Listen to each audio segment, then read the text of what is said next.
I hope you love your life. I hope you're doing great. I'm doing great. Who could complain?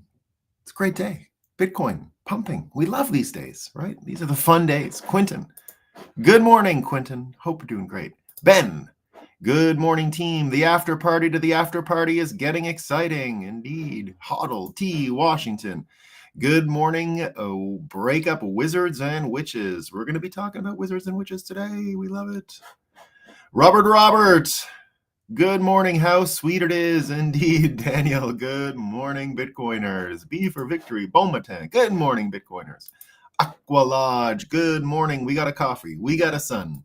P-Man Van with a hey, 40K gang. I think 42 when I checked. I don't know what's going on now, but we're having a good time. I was surprised when I looked this morning. These are the fun days. Good morning. Pump it. We're pumping. David.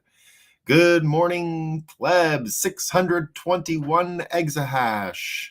I think an all-time high. We're up there anyway. Good morning, Jebby. Hope you're doing great. Joseph, coffee time.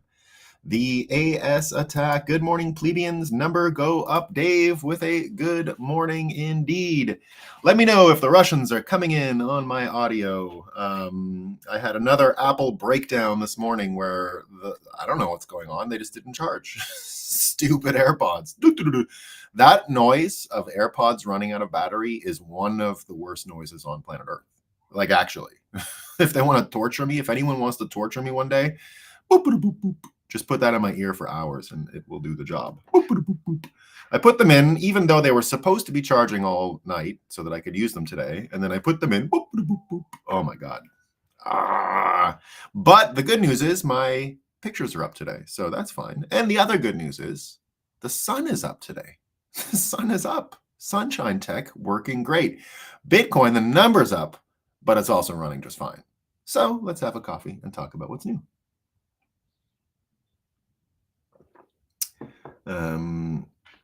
JD Coleman, flip out sessions, Nolan, flip out sessions, the best. You're very well read. Wondering if you ever thought about putting out a list of books you'd recommend reading. Yeah, maybe. There's a lot of good ones out there, but I could definitely put that together, JD. I could make one specific for Bitcoin, I suppose. Nolan, flip out sessions. Oh, I missed a snowstorm, P-Man. What a bummer. It sucks here in Toronto. It sucks. I hate this place. The problem with Toronto is this. The skiing in LA is better. So what are you doing here in the winter? It's the same city as LA. I tell people that all the time. It's got the traffic. Now that I'm here, it's one of the, and I can't help but do it. It like crawls up my back of my neck. I'll check the Google Maps to see the concentration of traffic because it's the worst traffic city other than LA in North America. It's really bad. It's a shithole. So I'll check the traffic just to see how hard it is for me to escape from the city. It's impossible. It's the worst. And here's the other problem is that the weather sort of hovers around freezing. It's like the Midwest winter. It's not really winter. It's just cold enough to be shitty and you can't do anything, but not cold enough to be like Montreal where like our rinks freeze naturally and there's ski hills in every direction. You could head in from Montreal within an hour. You can be at a pretty good ski hill, right? Don't have that intro. There's no skiing. There's no frozen anything. There's one ski hill and it's a trash pile, like an actual landfill, right? It's just the dumbest place that ever lived. I don't get it. I don't get it. I'd never have gotten it. My wife is from here, this area. I don't get it. Like I've never gotten it, right? I went to college down here. I don't get it. Why do people live here? I don't know. I just don't know. You don't have, no, Chicago's better, Tom. Chicago's even better, okay? Chicago, I mean, it's similar. There's things I would take in Toronto over Chicago, I suppose. But I go to Chicago from time to time and I enjoy it more than here. So that's just that. I don't know what to say. Vive le Québec libre is what I say. That's what we have to say about it. So, and then I don't have a problem with here. It's not like I just don't like it. I don't want any ill will to happen upon it, but As someone who is proudly Quebecer, I don't get the point of this place. So at least it's not Canada. That's what Chicago has going for it. At least it's not Canada. Okay, speaking of Canada and Chicago, it's time for Moscow time, right? We got to find some super fake news because we got some good stuff today. All right, what do we got first? The New York Times letting us know that their Cape Cod home isn't small, but its carbon footprint is. So it's all about this family that has a 6,000 square foot home. So green, so green. Meanwhile, the Guardian writes that the COP28 thing that's going on, right? All the flights that can't make it because it's too cold in Europe, and it's the big place where I've already argued before that Mark Carney was even invited this year. Was Mark Carney even invited? And there's a simulation winking at us, right? So Mark Carney, the former governor of the Bank of Canada, he went over to become the governor of the Bank of England, and he's the guy. It was his bright idea to do the war measures martial law in Canada for the truckers. It was his bright idea. He's the one who said it like a few days before, right?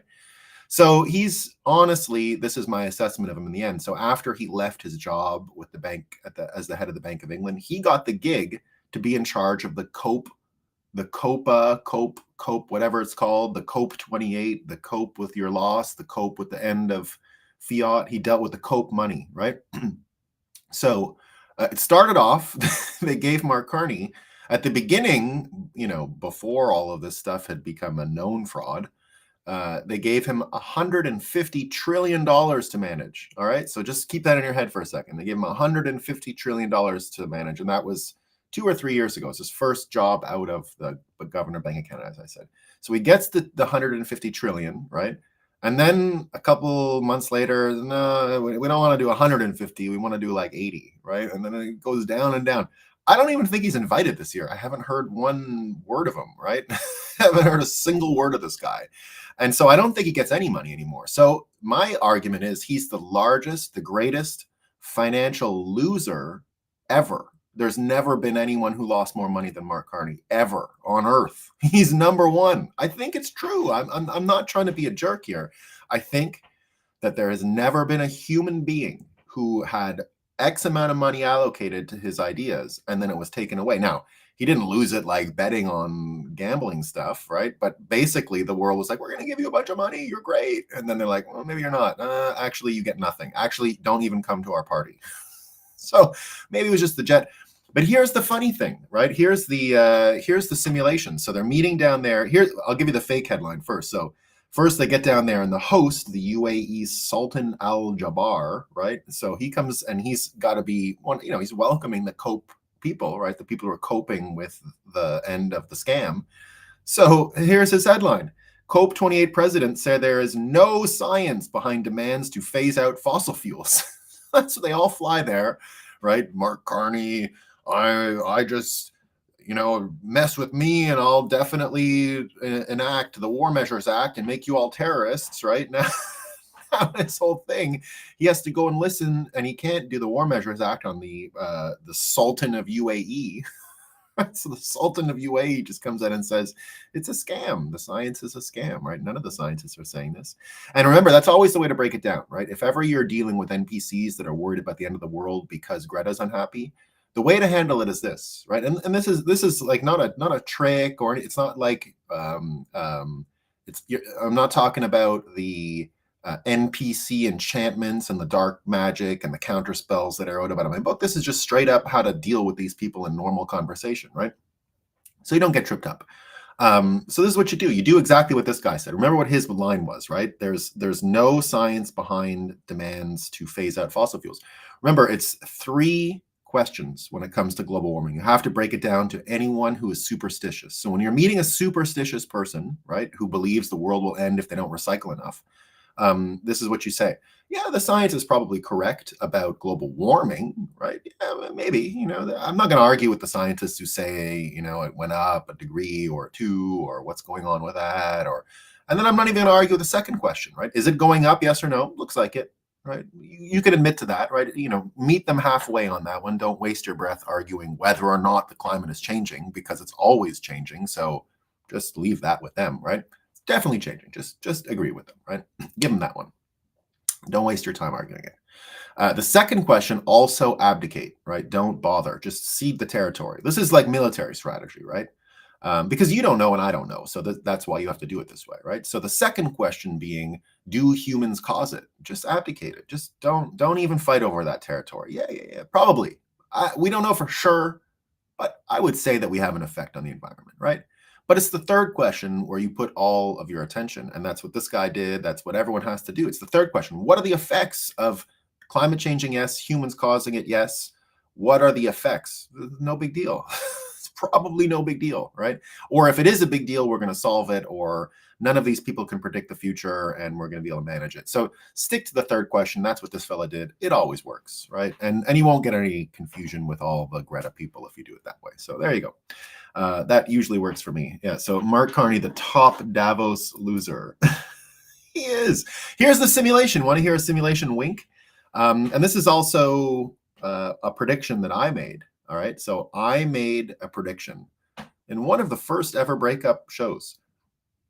Longtime Breakup listeners will remember when I used to do this as part of Bitcoin Magazine Live, and I would come in with just a section, like a session during the overall show. If you remember that, about 2 years ago, that's the way we did it, right? There was a Bitcoin Magazine Live show with Q and all those people, and then I would come in like the sports guy or the weather guy, right? And I would do the Breakup session. It was like a segment within the show.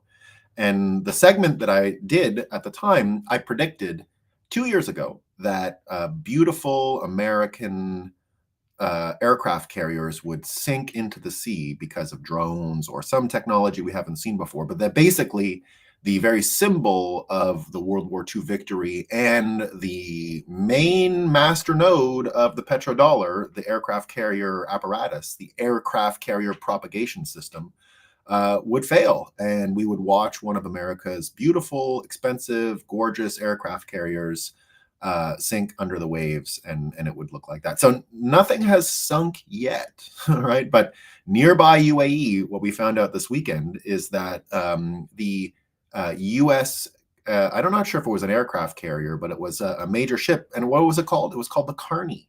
It's the Carney.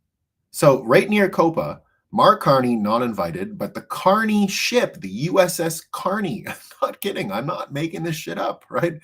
The USS Carney sails through the Strait of Hormuz and gets attacked by drones, and it didn't go very well. We don't know the exact results, but that ship got chased out of there. It got smoked right out. Now, I don't want any American ships getting attacked and destroyed. I don't want anyone's ships getting attacked and destroyed. But I got to mention it because it was a prediction I made. And here we are with the USS Carney having some trouble. It was a warship. Yeah, an American warship, the USS Carney, and multiple commercial ships have come under attack in the Red Sea. So not exactly the Strait of Hormuz. Sorry, I got that wrong. I thought this was the other side of it. So I thought it was a destroyer. Yeah, okay, it's a destroyer. Yeah, I thought it was closer to UAE. I thought it was closer to UAE than it was. So I'm a little off, but nevertheless, the USS Carney, not to be confused with Mark Carney, the greatest financial loser in the history of the world, under attack, and everyone laughing that, maybe they're not even allowed to defend the ship. They just have to take it, which would be one of the funniest ways for one of these ships to go down. So we're not quite at my prediction yet, but we will see that. We will see in the next year a beautiful American aircraft carrier. I believe while Biden is president, it's going to sink. They're going to sink one, and it's going to be one of the craziest things you've ever seen in your life. So there you go. We're on our way. Now we got more fake news, though. We got more fake news. Don't worry. Plenty more.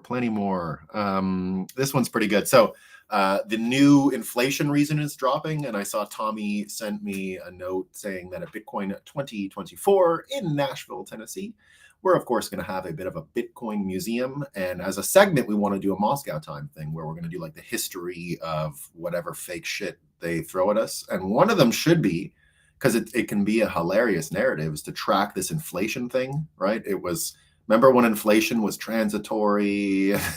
It was your fault, right? Remember, it was your fault last week in the Atlantic. It's your fault, right? You keep buying groceries, you stupid shit. Stop eating. The inflation will end if you just stop eating. Now we have a new reason, and this will be the actual, like, you're going to be able to watch the timeline of this inflation shit, right? And where do we get to, right? This comes from the New York Times over the weekend. What is the opinion? Bitcoin ETFs. The main reason for the next inflation crisis. Big banks embrace the digital money of the dark web. It's us. Yes. What did I say? What did I say? I said they were going to come after Bitcoiners for sure. For sure. There's no way around it. We caused inflation, guys. We did it. It was us here. I admit it was us here in the breakup. It was all the lying at the fake news and all the Bitcoin buying that all of us do.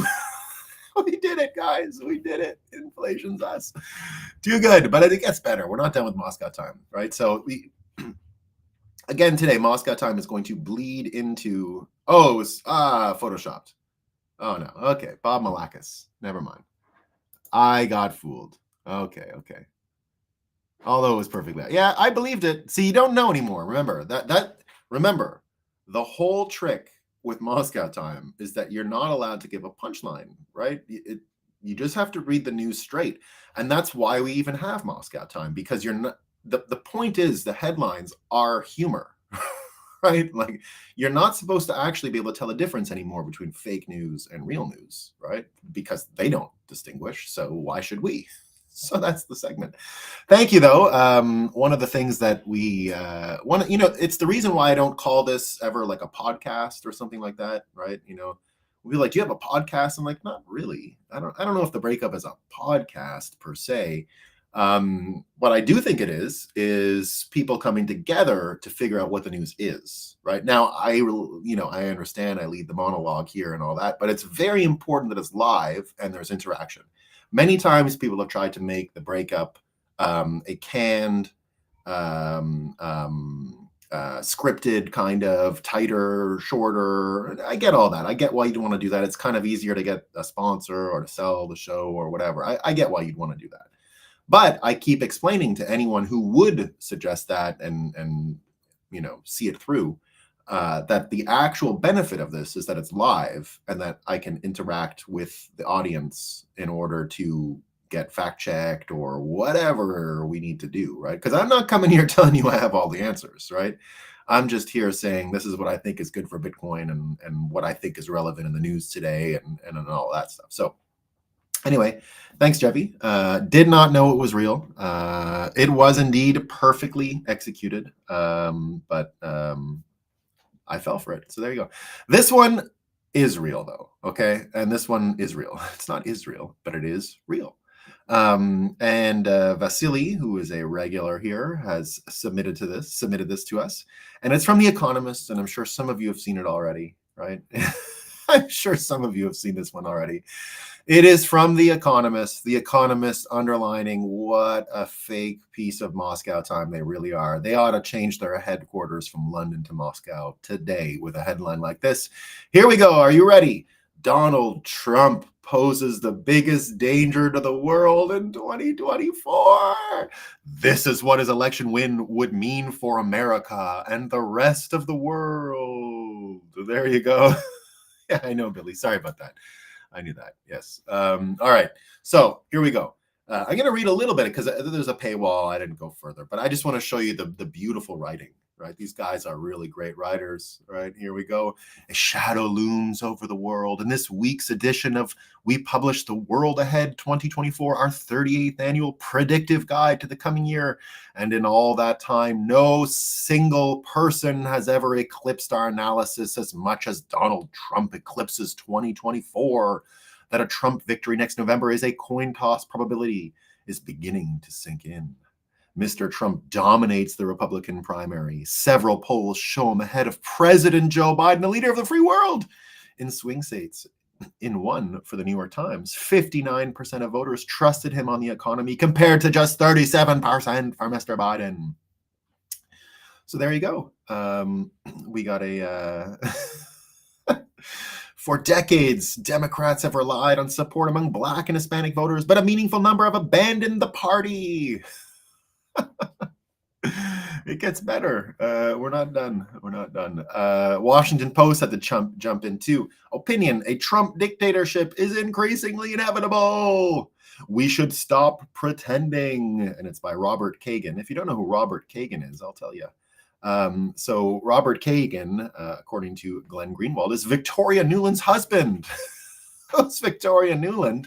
She's the warmonger ahead of the Ukraine loss for a war. We're going to talk about Ukraine a bit today. Victoria Nuland apparently is the person behind a lot of that stuff. Apparently also the person who was in charge, if you believe War Clandestine and a few others, in charge of a lot of the the bioweapons stuff in Ukraine. She's the one sort of on record saying, we did a lot of stuff there. Robert Kagan, of course, Victoria Nuland's husband, is the neocon who worked with Bill Kristol to lie the country into multiple wars. His job now, he's a Washington Post editor where he writes hysterical articles about how Trump, this time, he will be a real dictator, right? Mike Ben's also mentioning a lot of people miss the real story here. Kagan's not calling Trump a dictator because he thinks he's a dictator. Kagan's inflating dictator because that kicks in the predicate for the regime change dirty tricks we use to topple dictators, right? So we've seen this whole scheme before, right? And it's what we've been talking about for a while, that America is getting some form of comeuppance, some form of retribution. The very dirty tricks America exported around the world since World War II, coming home now to roost, right? That's the take control of elections, flood the zone with dictatorial propaganda, saying there's a good side and a bad side. You're, of course, backing the good side. And then whoever disagrees with you is just a dirty dictator, and you can pretty much do whatever you want. So this thing has been around for a little while, this blueprint, and here we are. It is coming home. Now, here's so The Economist did its 2024 outlook. I'm doing a 2024 outlook this year as well. And it's Bitcoin's 2024 outlook, because as you know, I've been saying for a long time, well, The Economist is ironically focused on a politician as if that is the major economic story of the year.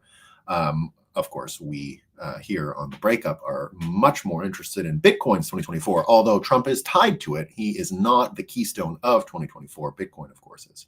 And why is Bitcoin the keystone of 2024? Well, I think all of the threads, all of the fault lines between Republican and Democrat, all of the old ways are melting away. And I think we're going to see what the true fight is, which is a theme we've been pulling on here for a long time. The true struggle being between green and orange, between financial systems and the psychological engine that really drives society forward, the economy, right? So it's all about the economy. I have one more thing I got to get up here that I missed. So, one second. There was a Balaji quote that I liked a lot. One second.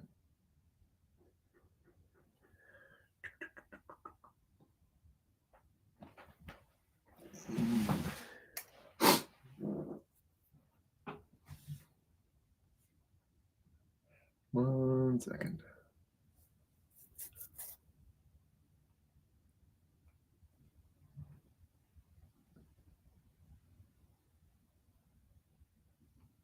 There we go. Yeah. Again. No. There we go. Okay. That's what I wanted. So it was a thing that Balaji wrote on more power over fewer people that I wanted to be able to reference, and it wasn't in my notes. So my 2024 outlook. Indeed, it's along the lines of what Balaji is suggesting here, that we are going to get the realignment from red and blue to green and orange, woke versus Bitcoin, that the real fault lines have nothing to do with political parties that we've seen before, and indeed will be on incentive systems, how we order society, how we have secure commercial relationships that give us energy, that give us food, that give us all these other things that we need to have a healthy society. Mental health being a result of a system well-tuned with proper incentives that doesn't create these psychological breakdowns that we see pervasively within Western society now. So my predictive model, and I'm going to try and publish something on this, so it just won't be this episode or whatever. I'm going to do something similar to what I did with the Bitcoiner's Guide to NPC Management. I'm working on something called the Bitcoiner's Guide to 2024. And one of the themes that I have for 2024 is this Wizard of Oz framework. And the reason I use the Wizard of Oz framework is because 125 years ago, or something like that, when the book was written in the mid 1890s, right? So it's written in the mid 1890s, about 15 years before the Federal Reserve was created. And the time in which it was written was a time of populism and a time of recalibrating political order in America. So the main thread throughout all of this was actually a financial system debate. So the populism that was pervasive in the 1890s was about the money system. And one of the things they argued for at the time was something called bimetallism. The populists were interested in bimetallism. The reason they were interested in bimetallism is because the gold was being, was already owned by the banks in the coast, the West and the East, which is where the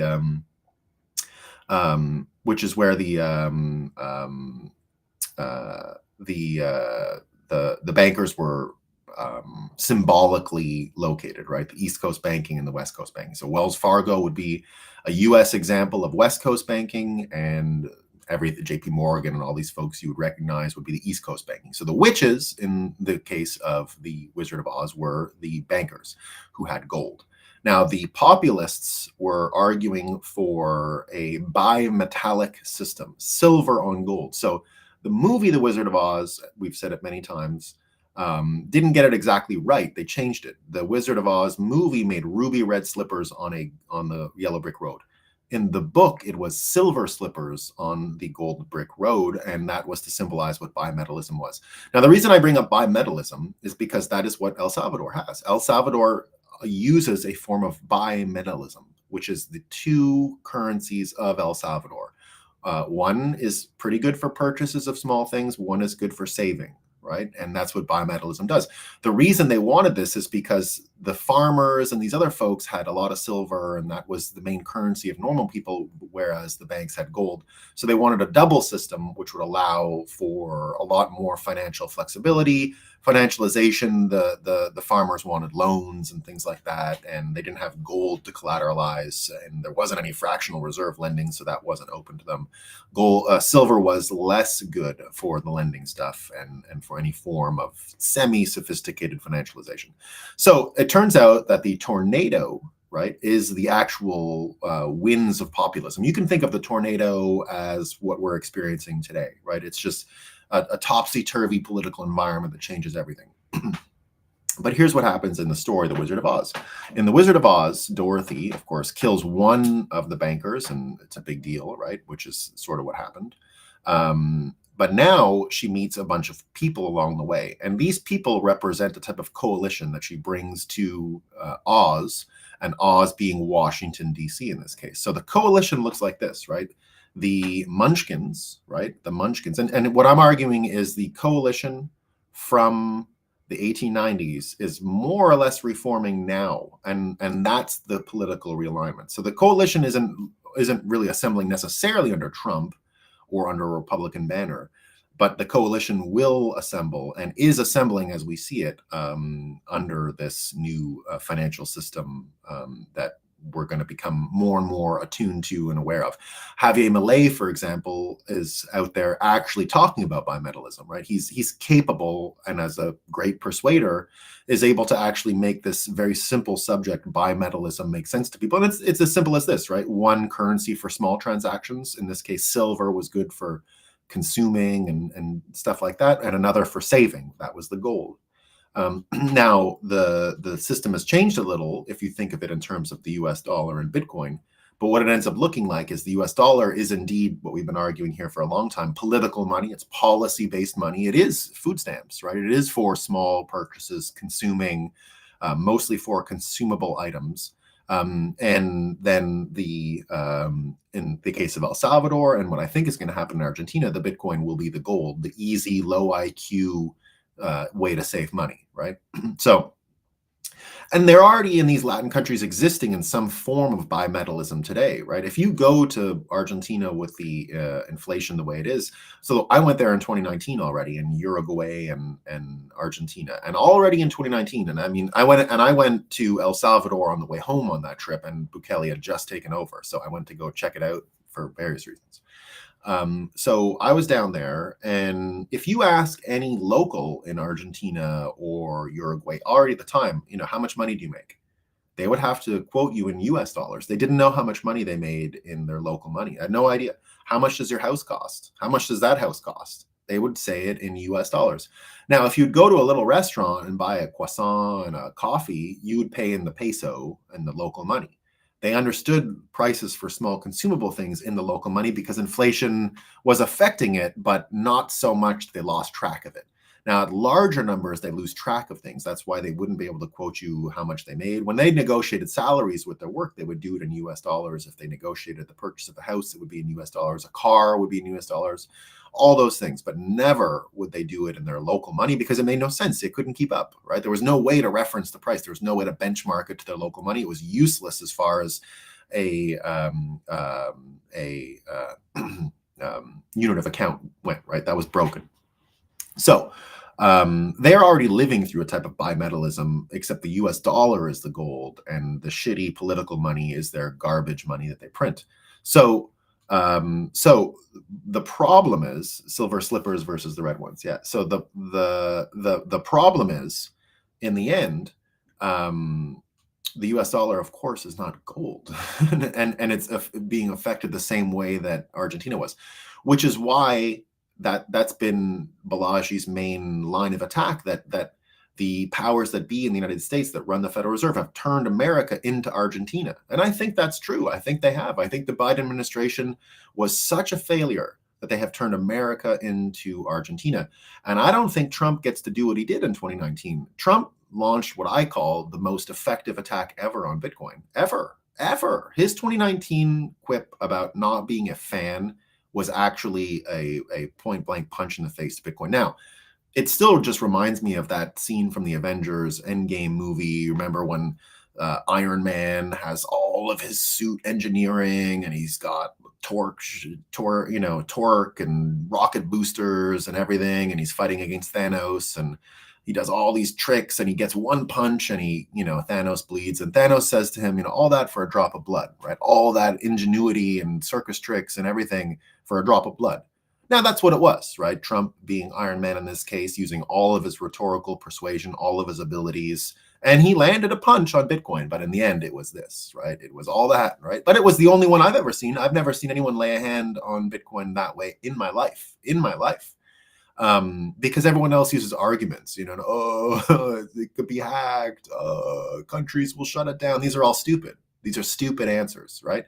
Stupid criticisms. I mean, they were valid years ago, but it's not like we haven't heard them. It's not like they haven't been tried. It's not like we haven't seen it.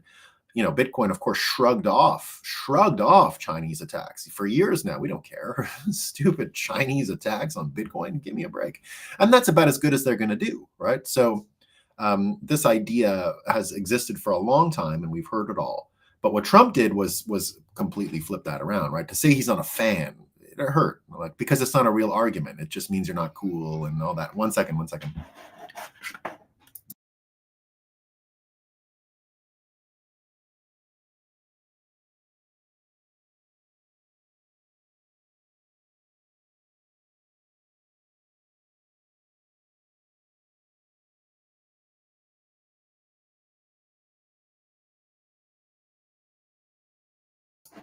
Sorry, I have a kid who had a bit of a nightmare yesterday, so she's still waking up with a bit of it. But my wife just got home, so we're good.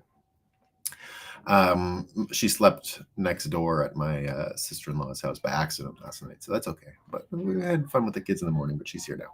Okay, so where was I? So yes, the coalition. So Trump did manage that attack on Bitcoin, let's say.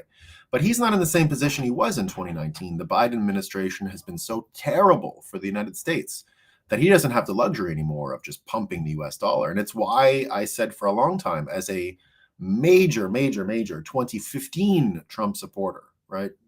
Loved him.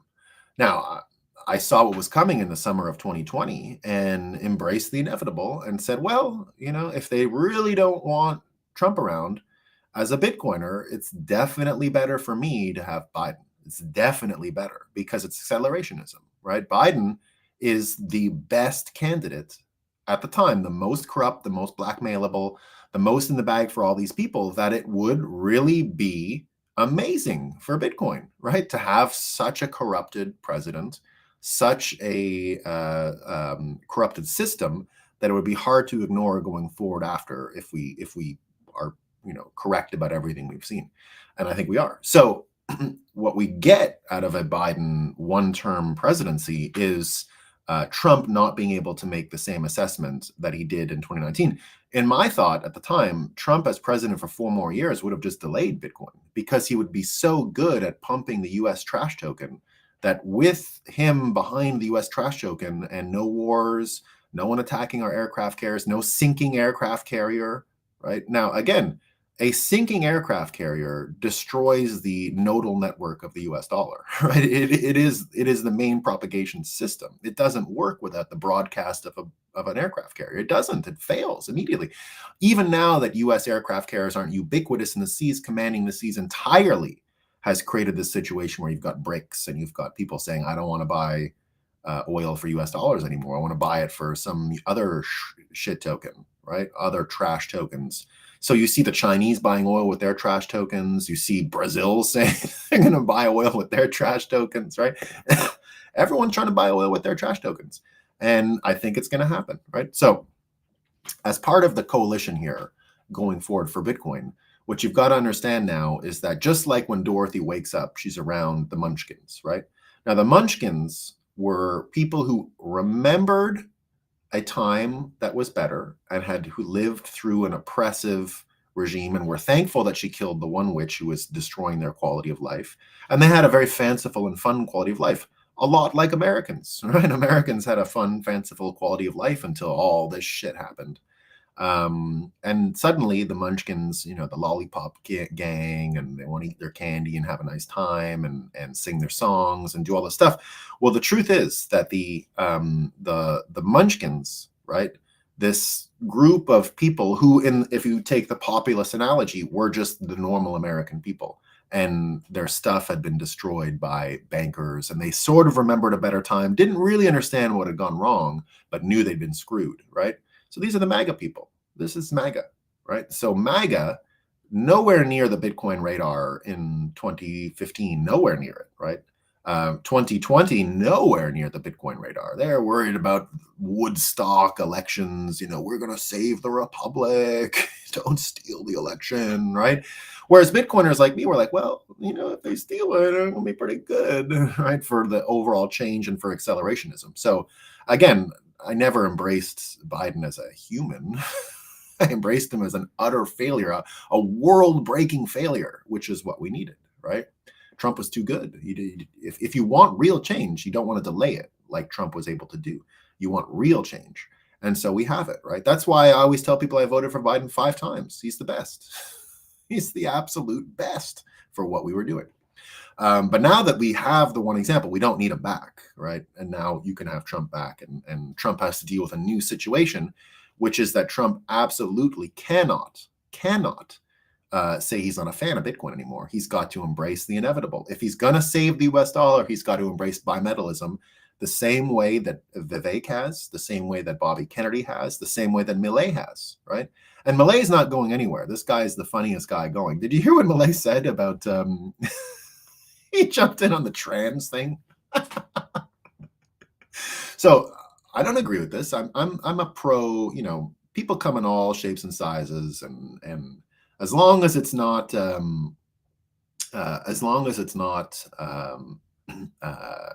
kids, or I don't care what adults do at the time at all, right? Zero. I just don't care. As long as it's not the result of brainwashing and other things like might be happening on TikTok, right? I'm not down with what's going on TikTok with all of the stuff, right?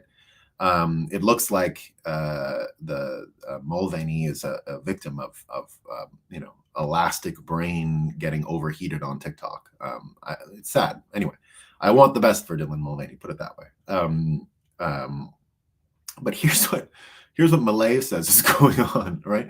Now, he's wrong, but that doesn't matter. He's funny, and he's going to continue to be hugely persuasive, and his ability to explain bimetallism is going to be even better than his ability to explain what's going on with the trans thing. This is what he says, right? So he comes out and he says that the male to female gender reassignment surgery, right? This is what he actually says. The one who is above average is not going to say, come and cut it off. Who claims the average size? The one with the smallest one. So he says, he says, it's guys with little dicks. So he's wrong. He's wrong, right? But it's funny. And so the idea, and I just want to single in on this, we're dealing with not the same brand of persuader this time around in 2024 as we were in 2020. Trump is not alone anymore, right? Trump has got Elon Musk. He's got Javier Milei to run the whole plan in Spanish, right? So he's got a lot of help. It looks like Bolsonaro is not going to be shut up either in Brazil, right? So we get more and more opportunities now for this kind of stuff. So the munchkins are in, right? And that's a really important thing. MAGA will be into Bitcoin in 2024, which is why this is the outlook, right? MAGA for Bitcoin. But it gets better. Who does she meet next along the way? She meets the straw man, right? Who's the straw man in this case? Well, the straw man in this case, right? If I only had a brain, I could understand what's going on. Something we did not have in 2015, in 2016 was an independent media, right? That had confidence and that was able to buck against what the straw man Moscow time arguments that were being made by the mainstream media, right? We had a mainstream media that ran full court press against Trump, dictator, he's going to round people up and all this shit, right? Now, of course, he didn't do it, so they can't really necessarily run that back. But you get folks all over the world right now who are opening their eyes to what's going on. Just look at Ireland, right? Just look at Ireland. Have you seen the new law they passed in Ireland now? Right? So this is what they say. In Ireland, they're saying that even private conversations now are going to be interceptable by police. They're going to be able to say, hey, show me your DMs on X or whatever. And that will be enough for hate speech. There's even a case out there where someone sent out a meme and they went with their intention. The meme itself wasn't bad, but the intention of the meme was to apparently hurt someone. So that person got, screwed. So you're getting all these really crazy Irish stories, right? And you get this one here that Jonathan Turley brings up, the responsibility to not report. Irish journalist calls on colleagues to suppress immigration stories. And that's what they're doing openly. Don't say it. It's going to cause all this backlash. Please don't do it, right? So that dog ain't going to hunt. People are going to keep talking about it. The independent media has woken up after the Twitter files. We got Matt Taibbi. We got Michael Schellenberger. We got a whole group of people that we didn't have before. They were not around for Bitcoin, right? Now, you can say they're coming to Trump, but not all of them are. And it doesn't mean they'll probably vote for Trump, but take Tucker Carlson, for example, right? Tucker has said clearly that Trump became the absolute, no doubt about it, candidate in 2022 when Trump was raided at Mar-a-Lago, right? So that's what he came out and said. He said in 2022, when the Mar-a-Lago thing happened, Trump became the candidate for me. And because of that, let me just find it here. And because of that, no, I guess I didn't copy it. So, oh yeah, here it is. Tucker Carlson on Biden DOJ's arresting the presidential frontrunner Donald Trump. Trump became the nominee in August 2022 when the FBI went through his wife's underwear drawer in his house. If this is allowed to happen, our system won't continue. That's a political prosecution of the presidential frontrunner. That's so outrageous, you can't have that. The second the FBI raids the house on a documents charge, and anyone from Washington can tell you that's insane, right? That's so common. If they're charging him for that, what a joke. So now and then he said that on the All In podcast, right? And the All In podcast is an important thing too. So you get the straw men, the journalists, that capacity that's now there. You get MAGA. Now the Tin Man, right? The Tin Man in the populist thing was the worker, right? Now, if you didn't know as well, the Tin Man apparently was to highlight the coming of the Social Security network taxation, right? So ITIN number, right? In America, if you didn't know this, it's called their Social Security number, right? The SSN. But it's also called your ITIN, right? Your taxation information number or something. It's a Tin Man. It's your Tin Man number. So the Tin Man piece can be thought of as taxpayers, but it can also be thought of as the productive members, the industrial members, the working group of people from the time, right? So the Tin Man, of course, was rusty. He needed the oil to get working again. He needed heart, right? He needed to have heart. He lacked heart in the game. Well, what I see when I see people like Bill Ackman and when I see other Wall Street people now starting to change their tune on what's happening, starting to say, well, Elon Musk would be a good example of this, right? None of these people were as vocal and open and out front for accelerationism, revolution, big change, calling out all these bad actors. None of this was even close in 2015. In 2015, everything broke the way the brainwashers would want you to have it broken, right? It was pure right and left, pure red and blue. You couldn't see any other color besides red and blue. It was so pervasive. 2020 was a little less, but more or less the same, right? Trump got a few defectors, but not much.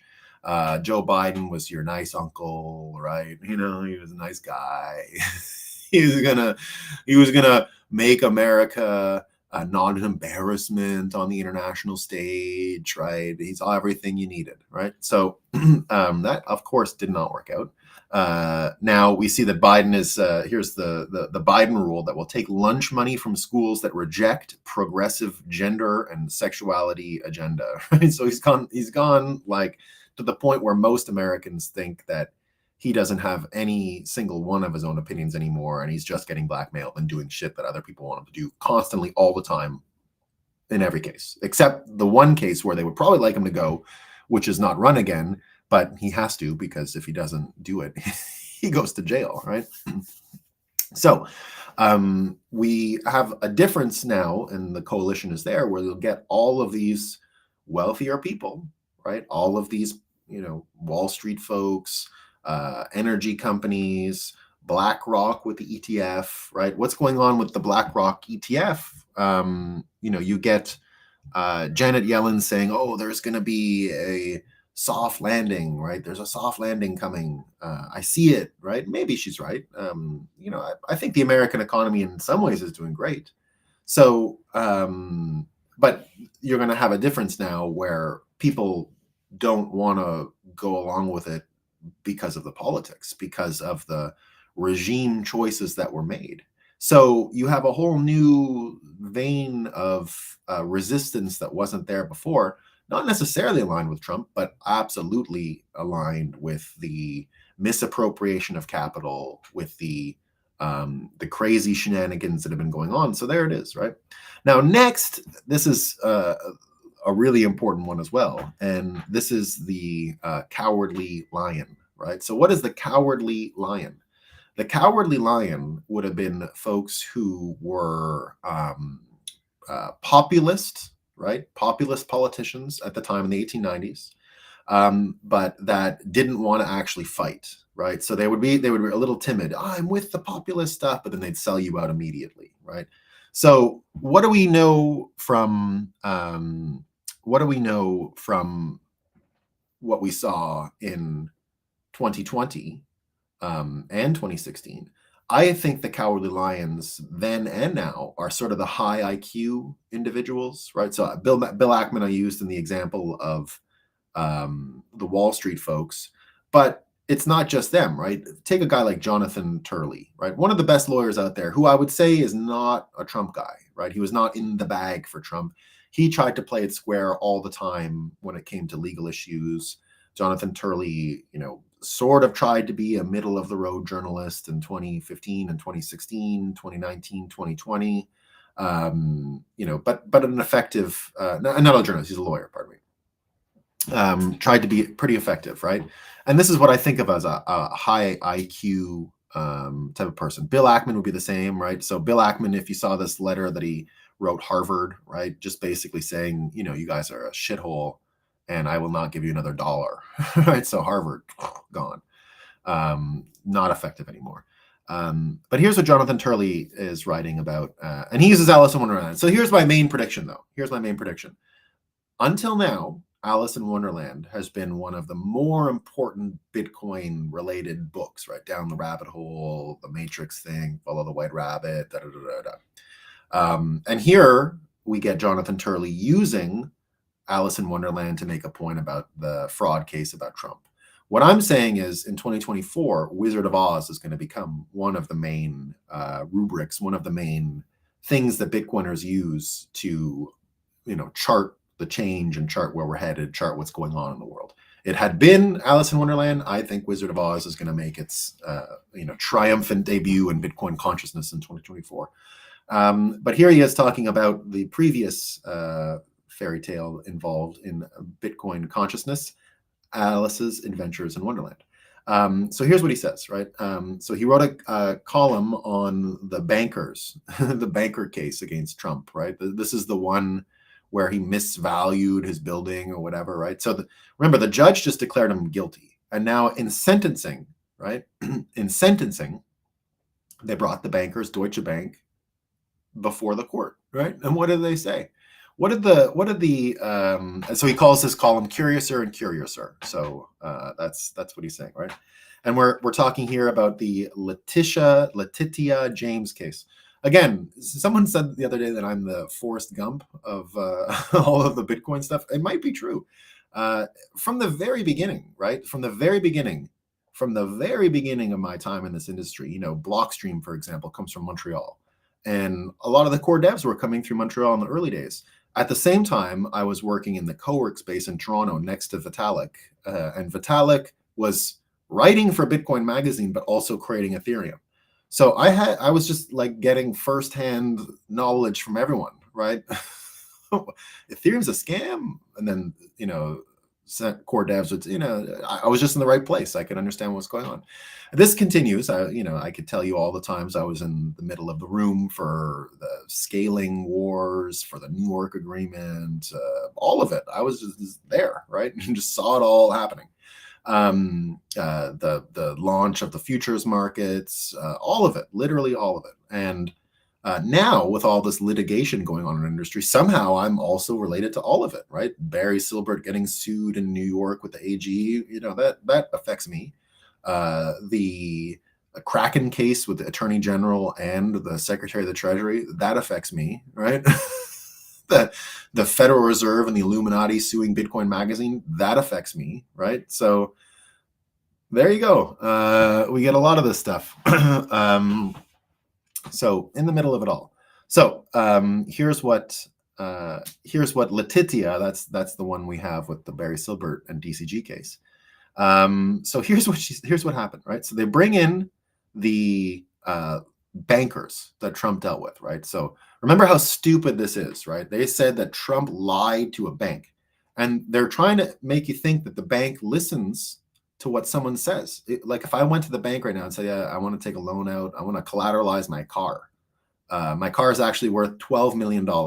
Please give me a loan for 80% of the value of my $12 million car, please, right?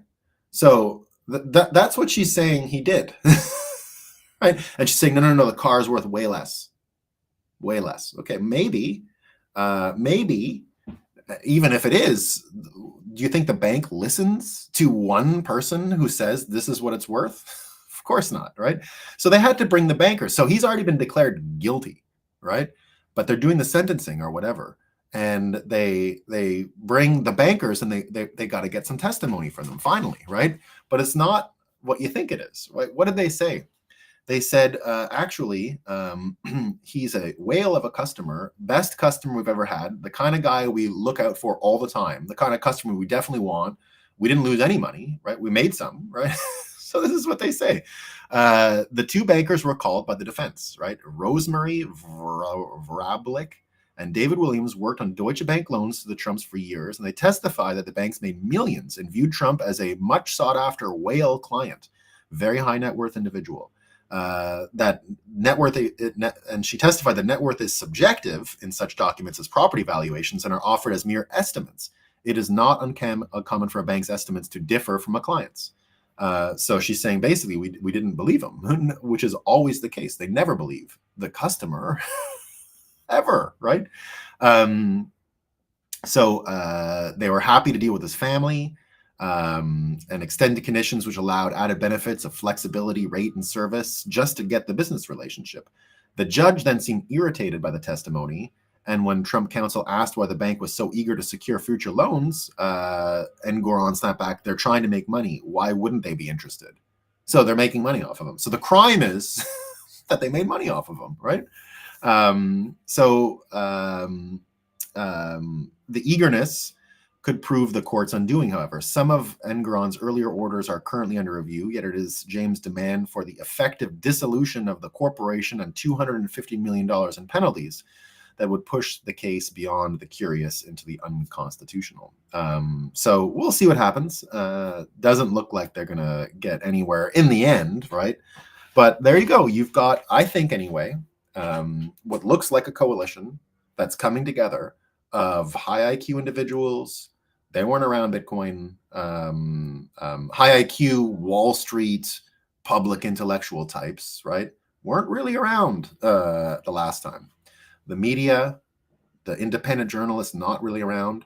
The BlackRocks, the energy companies that don't want to be tied up with the Biden administration much longer, right? Those guys, MAGA. All of this coalition is coming to Bitcoin in 2024. That's what the Bitcoin pump is going to be built off of. This incredible coalition that's come together that looks exactly like the Wizard of Oz story.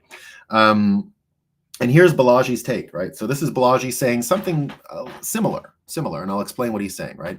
The U.S. establishment is facing complete financial meltdown.